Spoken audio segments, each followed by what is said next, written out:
প্রধান উপদেষ্টা, শিক্ষা উপদেষ্টা, শিক্ষার্থী উপদেষ্টা নাহিদ ইসলাম, ইউজিসির সদস্য এবং ঢাবির ভিসির সমন্বয়ে 7 কলেজের শিক্ষার্থীদের প্রতিনিধি টিমের সাথে তাৎক্ষণিক উচ্চ পর্যায়ের মিটিং এর মাধ্যমে এই ঘটনার সমাধান করতে হবে।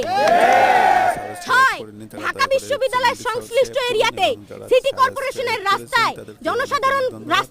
জনসাধারণের জন্য উন্মুক্ত করে দিতে হবে। আপনারা জানেন 7 কলেজ 2017 সালের পর থেকে অধিভুক্ত হওয়ার পর থেকে 7 কলেজের শিক্ষার্থীরা বারে রাস্তায় নেমেছে, বলেছে আমাদের সংকট নিরসন করেন।